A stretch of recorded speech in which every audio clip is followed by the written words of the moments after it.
Hello friends, welcome back to my channel. So guys, आज हम बात करेंगे टारगेट नॉर्सेट 8 की। जो हमारा टारगेट है नॉर्सेट 8 को क्रैक करना है।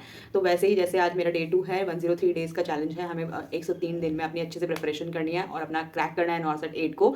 चाहे कुछ भी हो जाए, करना है और हमें एक सीट ज़रूर लेकर आनी है इन केस ऑफ नॉर्सेट 8 में। तो स्टार्ट करते हैं वीडियो को एंड तक देखना, लाइक शेयर सब्सक्राइब करना मत भूलना। तो स्टार्ट करते हैं। फर्स्ट क्वेश्चन है हमारा, जैसे abnormal dilatation of the wall of arteries is refers to the. अब ये बहुत ही बेसिक क्वेश्चन है जिसमें पूछ रखा है कि abnormal dilatation of the wall of artery. जब भी ऐसा क्वेश्चन पूछा जाता है तो abnormal डायलेटेशन पूछ रखी है of the wall of artery, that is the condition is known as. ये जो क्वेश्चन है ना, आपको टिप से पता होना चाहिए, तभी आप फर्दर वाले जो क्वेश्चंस हैं, मेमोरी बेस्ड क्वेश्चन्स हैं या फिर लॉजिकल थिंकिंग वाले क्वेश्चंस हैं या फिर पैराग्राफ वाले क्वेश्चंस हैं, उसे इजीली आप टैकल कर सकते हैं। तो ठीक है, अब आपको टर्म्स पता होनी चाहिए उसके लिए। अब abnormal dilatation of the wall of artery, that is known as aneurysm, जिसे पता है। तो इसमें ऑप्शंस में दे रखा है aneurysm, hernia, atherosclerosis and the phlebitis. ठीक है, तो इसमें बोल रखा है वॉल ऑफ आर्टरी पूछ रखी है। एन्यूरिज्म तो होता है, लेकिन हर्निया में क्या होता है? प्रोट्रूजन किसी भी ऑर्गन का, एब्डोमिनल ऑर्गन का प्रोट्रूड हो जाना, यानी कि अपने सैक से बाहर निकल जाना, that is the condition known as hernia. ठीक है, अथीरोस्क्लेरोसिस तो पता ही है आपको, क्लॉट और प्लैक की कंडीशन हो जाती है इन केस ऑफ आर्टरीज की वॉल पर, that is the condition of atherosclerosis. And the phlebitis condition, यानी कि वेन्स का inflammation, that is the condition known as phlebitis. तो फ्लेबाइटिस नहीं हो सकता, ना ही हमारा अथीरोस्क्लेरोसिस हो सकता है, ना ही हमारा हर्निया हो सकता। तो answer would be the aneurysm condition होगी। अब बोल रहे हैं most common site of the aortic aneurysm. Most common site जो होती है हमारी एओर्टिक एन्यूरिज्म की, जो होती है हमारी एब्डोमिनल एओर्टा जो होती है, the most common site for the aortic aneurysm. अब देखो ऑप्शन देखते हैं, ascending aorta, descending thoracic aorta and the aortic arch और द एब्डोमिनल एओर्टा। तो answer would be the abdominal aorta would be the right answer for the most common site of aortic aneurysm. अब एक question और मैं बताना चाहूँगी कि बोल रहा है localized enlargement, weakness of the, ये तो हो गया। ठीक है, अच्छा, लीडिंग कॉज एन्यूरिज्म में लीड टू द, एन्यूरिज्म अगर हो जाता है जैसे abnormal dilatation of the wall of artery, अगर हमारा ऐसी कंडीशन हो गया एन्यूरिज्म कंडीशन, तो that will further lead to the, option बोल रखा है compression of the adjacent structure. Compression, अब जैसे एब्नॉर्मल डायलेटेशन ऑफ आर्टरीज का डायलेटेशन हो रहा है, तो उसमें क्या होगा, जो साइड के जो ऑर्गन्स होंगे, जो साइड के जो स्ट्रक्चर्स होंगे, उनमें कंप्रेशन स्टार्ट हो जाएगा। जैसे उनमें कंप्रेशन स्टार्ट होगा तो that will be the condition of aneurysm condition, और एब्नॉर्मली हो रहा है ना ये कंडीशन, तो ये हो सकता है।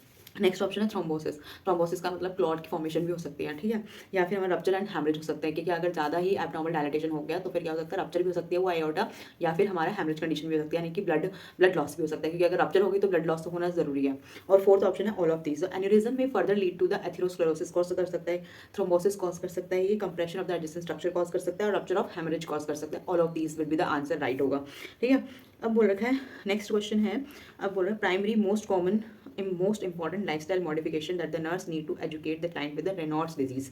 सबसे पहले आपको ये पता होना चाहिए कि रेनॉल्ड्स डिजीज में क्या होता है। तो रेनॉल्ड्स डिजीज में क्या होता है, जब भी हमारी ब्लड फ्लो नहीं हो पाता है इन द पेरिफेरल आर्टरीज में, ब्लड फ्लो की कंस्ट्रिक्शन, जो हमारी पेरिफेरल ब्लड फ्लो जो होता है वो स्टॉप हो जाता है, या फिर किसी वजह से, इसका अननोन कॉज होता है मोस्ट कॉमनली, और जैसे कि मोस्ट कॉमन कॉज जो होता है हमारी पेरिफेरल आर्टरीज में ब्लड फ्लो ठीक से नहीं हो पाता, वेजो कंस्ट्रिक्शन हो जाती है, तो that will be the condition of Reynolds disease. अब रेनॉल्ड्स डिजीज में हम बोल रहे हैं लाइफस्टाइल मॉडिफिकेशन क्या करेंगे हम। लाइफस्टाइल मॉडिफिकेशन जब भी ऐसी कंडीशन होती है कि पेरिफेरल आर्टरीज या फिर पेरिफेरल वेन्स में अगर ब्लड फ्लो कॉन्स्ट्रिक्ट हो रहा है या फिर ब्लड फ्लो ठीक से नहीं हो पा रहा है, तो that will be the condition. हम लाइफस्टाइल मॉडिफिकेशन में ये करेंगे कि स्मोकिंग सेसेशन करेंगे, सबसे मोस्ट इंपॉर्टेंट, क्योंकि ये अगर हमारी मेन आर्टरीज में नहीं हो रहा तो पेरिफेरल आर्टरीज में अगर इसकी वजह से हो रहा है तो ये कंडीशन हो सकती है। तो first option would be the avoid the red meats, avoid high calorie diet, और the smoking cessation, frequent hand washing and hygiene condition. तो जो third option would be the right answer कि रेनॉल्ड्स डिजीज में जो होता है हम smoking cessation करते हैं। ठीक है, अब बोल रखा है क्वेश्चन है कि मतलब all of the following are the possible nursing diagnosis for the patient with the Raynaud's disease accept.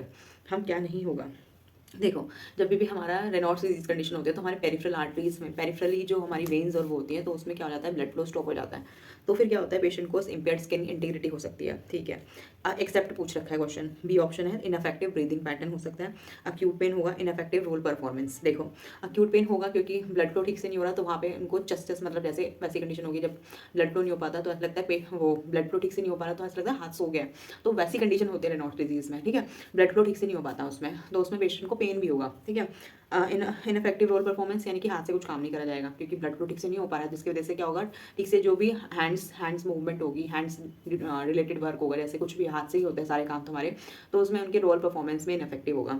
ये भी ठीक है, तो बी ऑप्शन है इनफेक्टिव ब्रीदिंग पैटर्न से कोई मतलब नहीं है इसका, क्योंकि पेरिफेरल वेन्स में हमारा ब्लड सर्कुलेशन ठीक से नहीं हो पा रहा है, तो that will be the reason for the reason for the ये कोई रीज़न नहीं होगा कि इनफेक्टिव ब्रीदिंग पैटर्न, इससे कोई कनेक्शन ही नहीं है, ठीक है, ये तो हो नहीं सकता।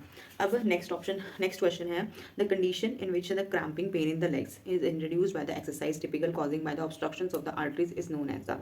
जब भी ऐसी कंडीशन होती है कि मतलब पेन इन लेग्स हो रहा है, in the is induced by the exercise करने के बाद पेन इन लेग्स हो रहा है, and typical obstruction of the arteries is known as the arthritis, arthralgia condition, myasthenia gravis और द इंटरमिटेंट क्लाउडिकेशन।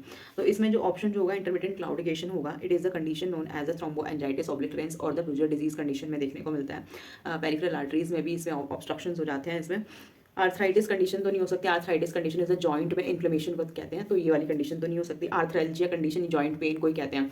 एल्जिया जब लग जाता है that is the condition of pain से रिलेटेड कंडीशन है। आर्थ्रैल्जिया इज अ ऑर्थो और द जॉइंट रिलेटेड कंडीशन है arthralgia, ठीक है, that is called the joint pain is the normal. जो पहले आपको, अगर आपको कुछ समझ नहीं आ रहा, सबसे पहले आपको ऑप्शंस में देखना है कि इसका मतलब क्या होता है।